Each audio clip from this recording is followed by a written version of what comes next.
Hi, എല്ലാവർക്കും spoken English ക്ലാസ്സിലേക്ക് സ്വാഗതം. നമ്മൾ ഇംഗ്ലീഷ് ഭാഷയിലെ ഏറ്റവും പ്രധാനപ്പെട്ട, ഏറ്റവും കൂടുതൽ ഉപയോഗിക്കുന്ന, ഏറെ പ്രത്യേകതകളുള്ള വെർബായ ബി എന്ന വെർബിന്റെ ഉപയോഗമാണ് കണ്ടുകൊണ്ടിരിക്കുന്നത്. പ്രധാനമായിട്ട് രണ്ട് ഉപയോഗങ്ങളാണ് വെർബ് ബിയുടേതുള്ളത്.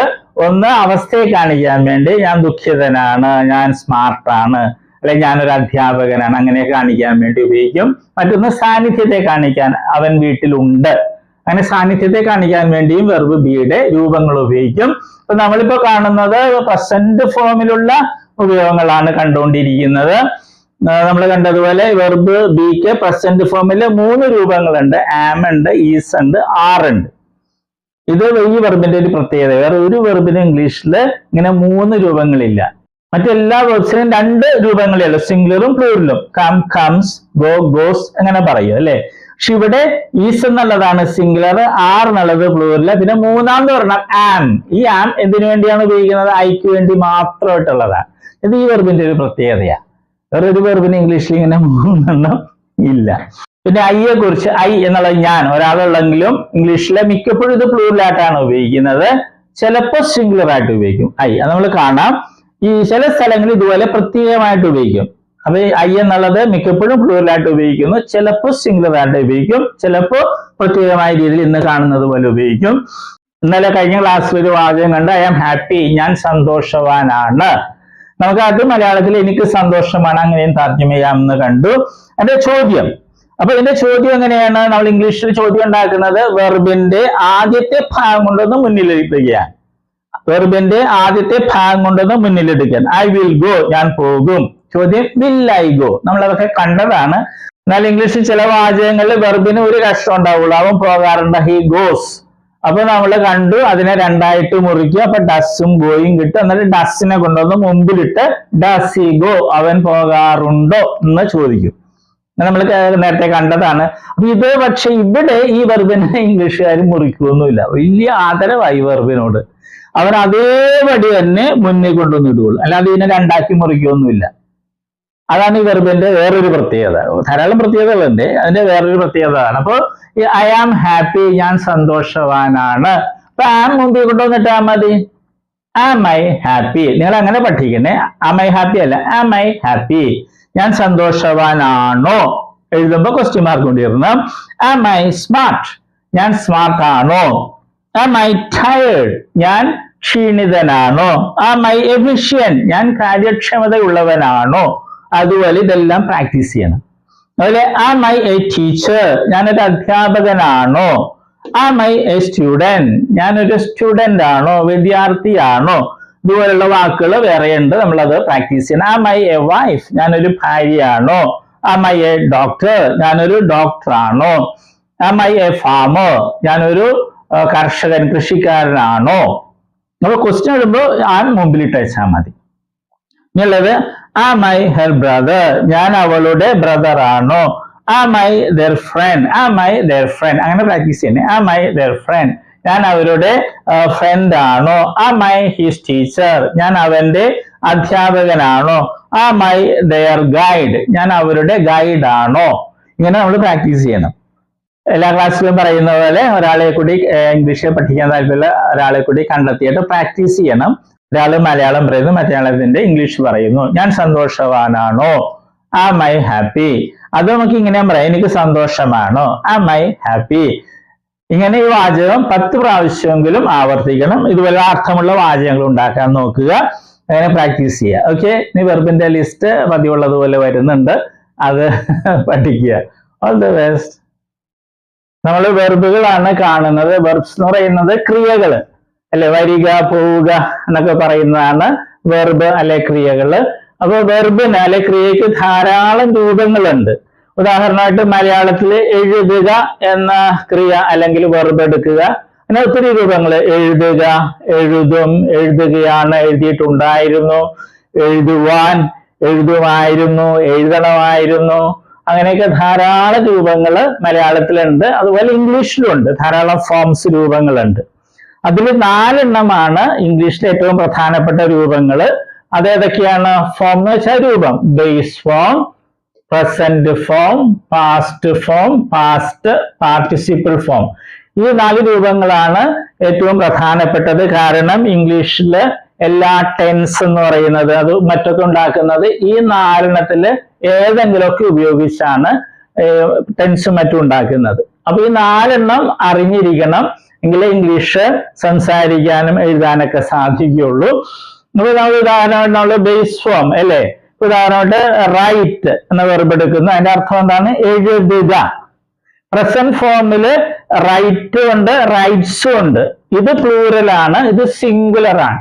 ഇതിന്റെ അർത്ഥം എന്താണ്? എഴുതാറുണ്ട് അല്ലെങ്കിൽ എഴുതുന്നു. ഇത് രണ്ടുപേരെ അർത്ഥം മലയാളത്തില്. പല കുട്ടികളും പ്രസന്റ് ഫോമില് ചോദിക്കുമ്പോൾ അവര് എഴുതുക എന്ന് പറയും. അത് തെറ്റാണ്. ഈ പ്രസന്റ് ഫോമില് റൈറ്റിന്റെ അർത്ഥം എഴുതാറുണ്ട് എന്നുള്ളതാണ്. എഴുതുക എന്നുള്ളത് ബേസ് ഫോമാ. ഇത് ഒത്തിരി പേര് തെറ്റായിട്ട് സ്കൂളിൽ പഠിച്ചിട്ടുണ്ട്. പാസ്റ്റ് ഫോമില് അതിന്റെ അർത്ഥം എന്താണ്? വാക്ക് എന്താണ്? റോട്ട്. അതിന്റെ അർത്ഥം എഴുതി എന്നുള്ളതാണ്. പിന്നെ പാസ്റ്റ് പാർട്ടിസിപ്പിൾ ഫോം ഉണ്ട്, അതിന്റെ റൈറ്റിൻ്റെത് റിട്ടൺ എന്നുള്ളതാണ് ആ ഫോം. അതിന് പല അർത്ഥങ്ങളുണ്ട്, മാറി മാറി വരും. പിന്നെ ഒരു കാര്യം നമ്മൾ അറിഞ്ഞിരിക്കുക, ഈ ബേസ് ഫോമും പ്രസന്റ് ഫോം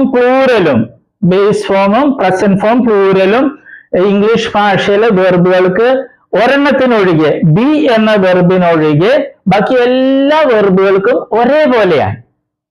സ്പെല്ലിങ്ങും ഉച്ചാരണമൊക്കെ ഒരേപോലെ തന്നെയാണ്. ഏത്? ബേസ് ഫോമും പ്രസന്റ് ഫോം പ്ലൂറലും.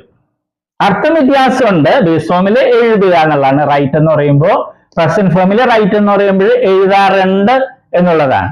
ഇംഗ്ലീഷ് ഭാഷയില് 1,70,70,000 വെർബുകൾ, ക്രിയകളുണ്ട്. അപ്പൊ അതില് ഈ വെർബ് ഒഴിച്ച്, ബി എന്നൊരു വെർബ് ഉണ്ട് ഇംഗ്ലീഷില്, അത് ഒഴിച്ച് ബാക്കി എല്ലാ വെർബുകളുടെയും ബേസ് ഫോമും പ്രസന്റ് ഫോം പ്ലൂറലും ഒരേപോലെ, ഒരേ സ്പെല്ലിംഗ്, ഒരേ ഉച്ചാരണം. ഓക്കെ, അതുകൊണ്ട് നമ്മൾ ഇത് പ്രത്യേകിച്ച് പഠിക്കില്ല. നമ്മൾ ഇത് 3 പഠിക്കുന്നത്. അത് നമ്മൾ സ്കൂളിൽ പഠിച്ചിട്ടുണ്ട് അല്ലെ. Come, came, come, go, went, gone, അത് തന്നെ സാധനം.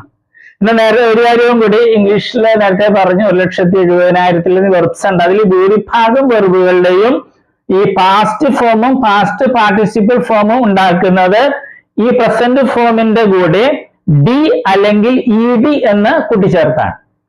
ഒരിക്കൽ കൂടി പറയട്ടെ, ഇംഗ്ലീഷ് ഭാഷയിലെ ഒട്ടുമിക്ക വെർബുകളുടെയും പാസ്റ്റ് ഫോമും പാസ്റ്റ് പാർട്ടിസിപ്പിൾ ഫോമും ഉണ്ടാക്കുന്നത് ഡി അല്ലെങ്കിൽ ഇ ഡി എന്ന് പ്രസന്റ് ഫോമിന്റെ ഈ പ്ലൂറലിനോടുകൂടെ കൂട്ടിച്ചേർത്താണ്. അല്ലാതെ കുറെ വെർബ്സ് ഉണ്ട്. അപ്പൊ പക്ഷെ അതാണ് നമുക്ക് ഒത്തിരി ഉപയോഗിക്കുന്നത്. അതിലൊരു ഒരെണ്ണമാണ് ഇത്, റൈറ്റ്, റോട്ട്, റിട്ടൺ. ഇത് മൂന്ന് രീതിയാണ്. റൈറ്റ് ഇത് വേറെ രീതി, റോട്ട് ഇത് റിട്ടൺ. ഓക്കെ, അപ്പൊ നമ്മൾ ഇത് 3 പഠിക്കുകയുള്ളൂ.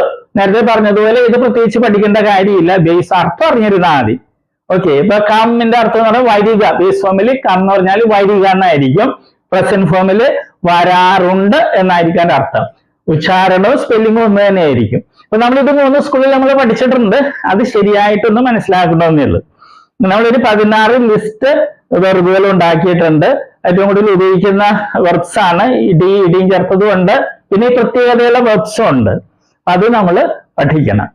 വെർബുകളുടെ ലിസ്റ്റില് 9ാമത്തെ ലിസ്റ്റാണ് നമ്മൾ ഇന്ന് കാണുന്നത്. ഇപ്പൊ 4 ഫോംസ് ആണ് വെർബുകളുടെ ഏറ്റവും പ്രധാനപ്പെട്ട forms: base form, present form, past form, past participle form. കാരണം നമ്മൾ കണ്ടതുപോലെ ഇവ ഉപയോഗിച്ചാണ് ഇംഗ്ലീഷ് ഭാഷയിലെ എല്ലാ ടെൻസുകളും മറ്റും ഉണ്ടാക്കുന്നത്. ഈ 4 ഫോം അറിയാതെ ഇംഗ്ലീഷ് പഠിക്കാനോ സംസാരിക്കാനോ എഴുതാനോ ഒന്നും കഴിയില്ല. ഇത് നിർബന്ധമായിട്ടും പഠിച്ചിരിക്കണം. നമ്മൾ 3 ഫോമേ പഠിക്കുകയുള്ളൂ: present form, past form, past participle form. കാരണം ബേസ് ഫോമും പ്രസന്റ് ഫോം പ്ലൂറലും ഒരേപോലെയാണ് ഇരിക്കുന്നത്. ഉച്ചാരണവും അതിന്റെ സ്പെല്ലിങ്ങും അർത്ഥം വ്യത്യാസമുണ്ട്. മറ്റൊന്ന് പ്രസന്റ് ഫോമില് പ്ലൂറലും ഉണ്ട്, സിംഗുലറും ഉണ്ട്. അർത്ഥം ഒന്ന് തന്നെയാണ്, പക്ഷേ ഒരെണ്ണം പ്ലൂറലാണ്, ഒന്ന് സിംഗുലർ. ആദ്യം എഴുതിയിട്ടുള്ളത് പ്ലൂറല്, രണ്ടാമത് എഴുതിയിട്ടുള്ളത് സിംഗുലർ ആണ്. അതും പ്രത്യേകം ശ്രദ്ധിക്കുക. നമുക്ക് തുടങ്ങാം.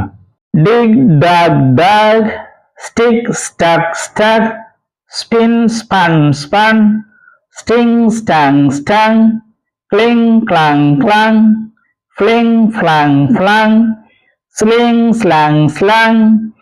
ഈ ഗ്രൂപ്പിന്റെ പ്രത്യേകത എന്താണ്? ഇവയില് പ്രസന്റ് ഫോമിന്റെ കൂടെ ഡി എന്നോ ഇ ഡി എന്നോ ചേർത്തൊന്നും അല്ല പാസ്റ്റ് ഫോമും പാസ്റ്റ് പാർട്ടിസിപ്പിൾ ഫോമും ഉണ്ടാക്കുന്നത്, വ്യത്യാസമുണ്ട്. അപ്പൊ അത് പ്രത്യേകം ശ്രദ്ധിക്കണം. ഇനിയുള്ള വെർബുകളൊക്കെ പാസ്റ്റ് ഫോമും പാസ്റ്റ് പാർട്ടിസിപ്പിൾ ഫോമും ഉണ്ടാക്കുന്നത് പ്രസന്റ് ഫോം പ്ലൂറലിന്റെ കൂടെ ഡി എന്നോ ഇ ഡി എന്നോ കൂട്ടിച്ചേർത്താണ്. നമുക്ക് കാണാം. add, added, added, admire, admired, admired, apologize, apologized, apologized, bathe, bathed, bathed, care, cared, cared, clear, cleared, cleared, compare, compared, compared, connect, connected, connected, deliver, delivered, delivered, drag, dragged, dragged, fill, filled, filled, hang, hanged, hanged, heal, healed, healed, injure, injured, injured, judge, judged, judged, murder, murdered, murdered, like, liked, liked, memorize, memorized, memorized, look, looked, looked, measure, measured, measured, plan, planned, planned, notice, noticed, noticed. ഓർക്കുക, ഈ വെർബുകൾ ഇംഗ്ലീഷിൽ ഏറ്റവും കൂടുതൽ ഉപയോഗിക്കുന്ന വെർബുകളുടെ ലിസ്റ്റിൽ പെട്ടതാണ്. ഇങ്ങനെ ചില വാക്കുകൾ നോക്കുമ്പോൾ അതിന്റെ സിംഗുലറിലെ സ്പെല്ലിംഗിൽ വ്യത്യാസങ്ങൾ കാണാം. അതുപോലെ ചിലപ്പോൾ പാസ്റ്റ് ഫോമിലൊക്കെ ചില അക്ഷരങ്ങൾ ഡബിൾ ആകുന്നുണ്ട്. അതൊക്കെ പ്രത്യേകം ശ്രദ്ധിക്കുക. ഈ വാക്കുകളുടെ ഉച്ചാരണം പഠിക്കണം, ഈ വാക്കുകളും പഠിക്കണം, അർത്ഥം പഠിക്കുക. ഓക്കെ.